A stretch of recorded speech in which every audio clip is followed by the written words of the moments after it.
Shalom dan selamat berjumpa kembali dalam renungan dan doa bersama dengan Jemaat Telo Batua di akhir pekan.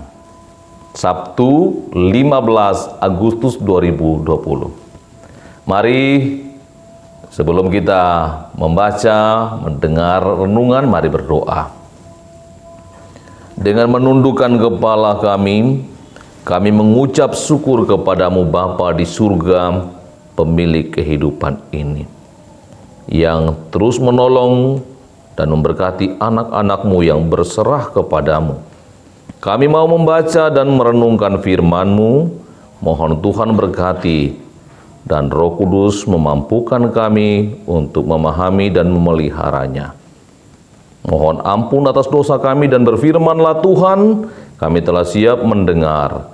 Di dalam nama Tuhan Yesus Kristus kami berdoa. Amin. Bacaan dari kitab Kejadian pasalnya yang ke-41 ayat 46 sampai 57. Firman Tuhan berbunyi, Yusuf berumur 30 tahun ketika ia menghadap Firaun, raja Mesir itu. Maka pergilah Yusuf dari depan Firaun, lalu dikelilinginya seluruh tanah Mesir. Tanah itu mengeluarkan hasil bertumpuk-tumpuk dalam ke-7 tahun kelimpahan itu. Maka Yusuf mengumpulkan segala bahan makanan ke-7 tahun kelimpahan yang ada di tanah Mesir, lalu disimpannya di kota-kota.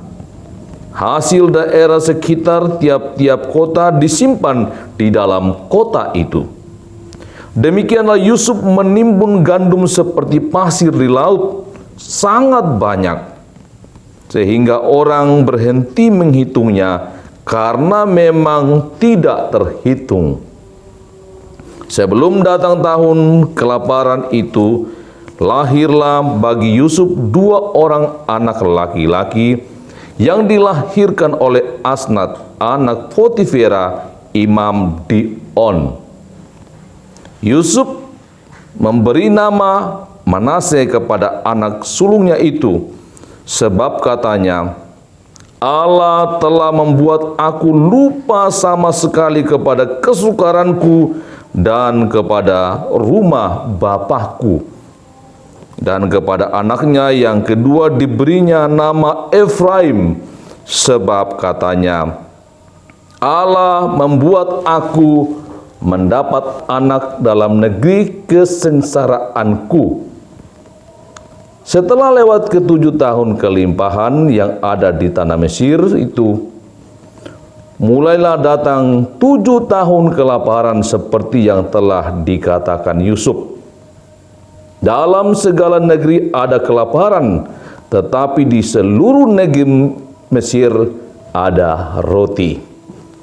Ketika seluruh negeri Mesir menderita kelaparan dan rakyatnya berteriak meminta roti kepada Firaun, berkatalah Firaun kepada semua orang Mesir, pergilah kepada Yusuf, perbuatlah apa yang akan dikatakannya kepadamu. Kelaparan itu merajalela di seluruh bumi. Maka Yusuf membuka segala lumbung dan menjual gandum kepada orang Mesir, sebab makin hebat kelaparan itu di tanah Mesir. Juga dari seluruh bumi datanglah orang ke Mesir untuk membeli gandum dari Yusuf, sebab hebat kelaparan itu di seluruh bumi. Demikian bacaan firman Tuhan. Dan judul kita hari ini, berserah pada Tuhan.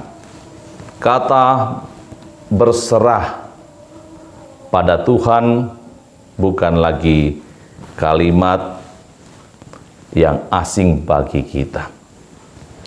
Hidup menyerahkan, mempercayakan seluruh hidup kita kepada Tuhan.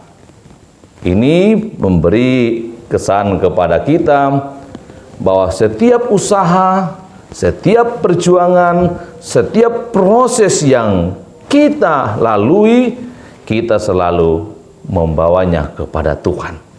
Kita yang berkarya, Tuhan yang memberkati. Karena itu dikatakan orang sukses itu butuh proses. Artinya untuk menjadi sukses tidak semudah yang kita bayangkan atau hanya menghayal sukses. Itu butuh proses. Sekalipun untuk mengelola warisan, semua butuh usaha dan perjuangan serta pengorbanan yang tidak mudah, seperti yang dialami oleh Yusuf.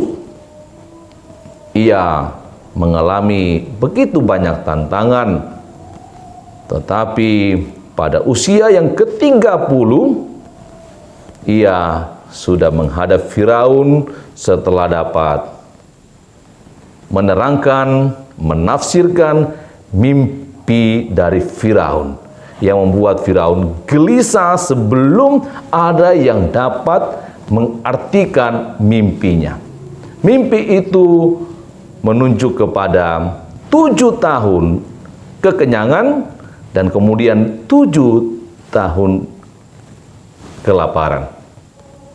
Olehnya itu Yusuf dipercaya oleh Firaun untuk mengelola seluruh yang ada di Mesir. Tanpa sepengetahuan Yusuf, orang tidak boleh bergerak. Karena itu berdasarkan hikmat dari Allah, karena ia menyerahkan seluruh hidupnya kepada Tuhan. Ia tidak bersungut-sungut, bahkan ia mampu melihat cara Tuhan memperlengkapinya. Sehingga ketika ia dipercayakan untuk mengurus Mesir, ia melakukan pemantauan terhadap seluruh negeri.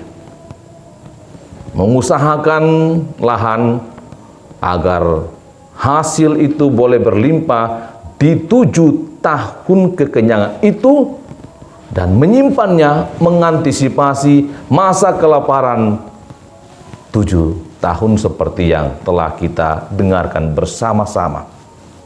Nah, dalam masa-masa sulit itulah apa yang dilakukan oleh Yusuf itu membuat banyak orang menikmati karyanya. Dalam perjalanan hidupnya, Yusuf tidak pernah kehilangan harapan. Yusuf tidak pernah putus asa. Ia terus menata hidupnya. Ia tetap menjadi pribadi yang takut kepada Tuhan. Kita ingat kisah-kisah Yusuf sampai ia harus dipenjara. Di dalam penjara pun ia tetap berserah kepada Tuhan.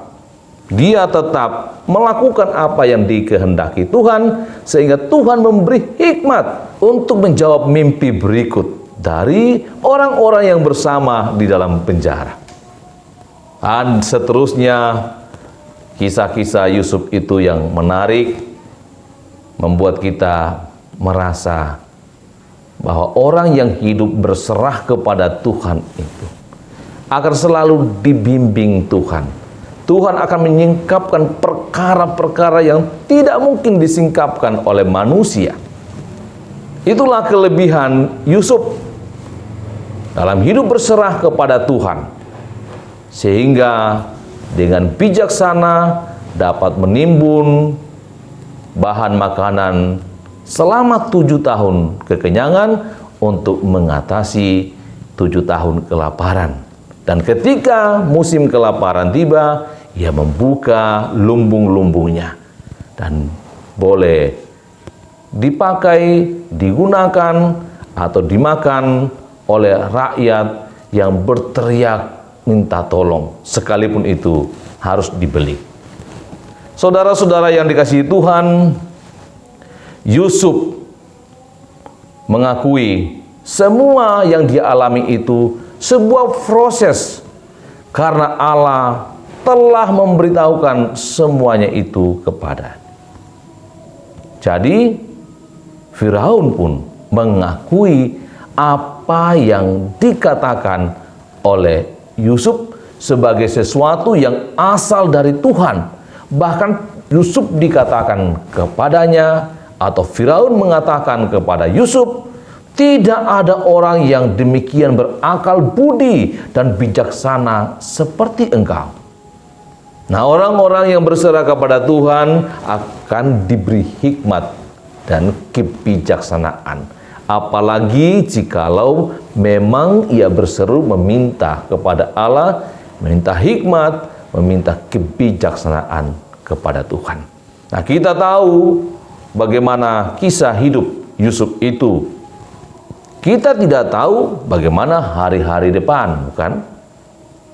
Kita hanya bisa melaluinya, menjalaninya, melewati suka dan duka, melewati pergumulan-pergumulan, dengan harapan bahwa suatu hari nanti kita itu dapat menikmati keberhasilan.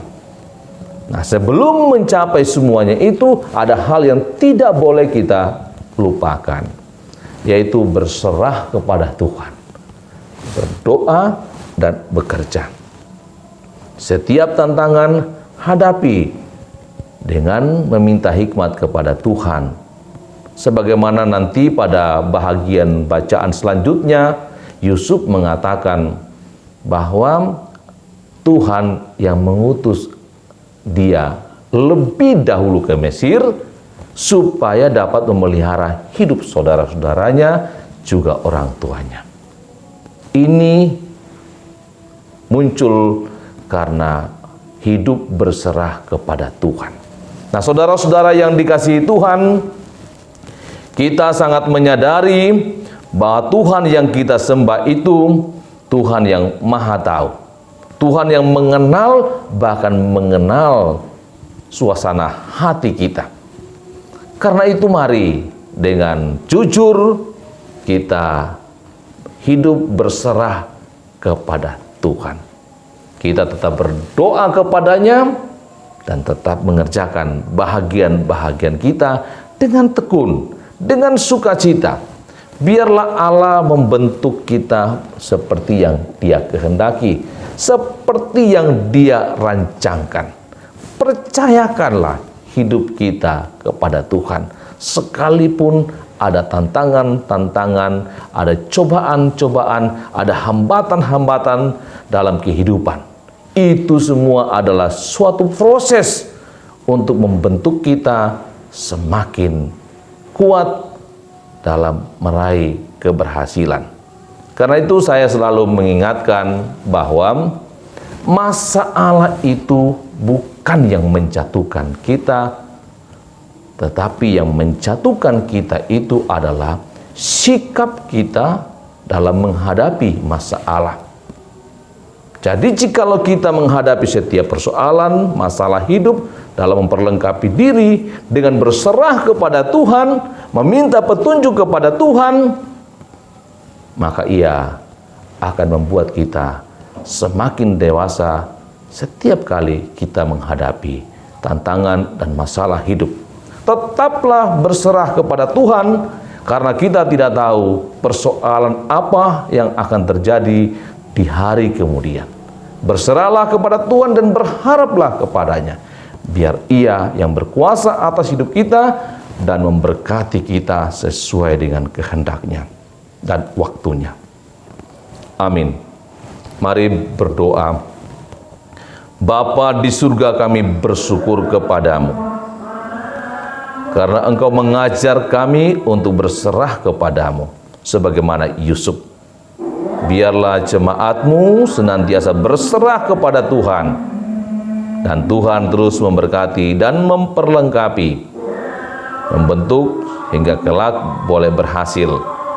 Kuatkan yang lemah, pulihkan yang sakit, hiburkanlah yang berduka. Engkau memampukan berkarya, mengangkat tugas, dan juga pendidikan, sehingga masing-masing orang tekun dan berserah kepada Tuhan di setiap usaha dan pekerjaan serta pendidikan agar kelak berhasil. Berkati bangsa dan negara kami Tuhan, berkati pemimpin-pemimpin kami, biar kami terus tetap mengandalkan Tuhan dan berserah kepada Tuhan, karena Tuhan punya rencana yang indah di setiap masa, di setiap pergumulan, karena Tuhanlah yang mengetahui hari depan kami. Ampuni dosa kami dan terimalah doa kami yang kami bawa kepadamu di dalam nama Tuhan Yesus Kristus. Amin. Demikian renungan dan doa kita. Tuhan Yesus memberkati.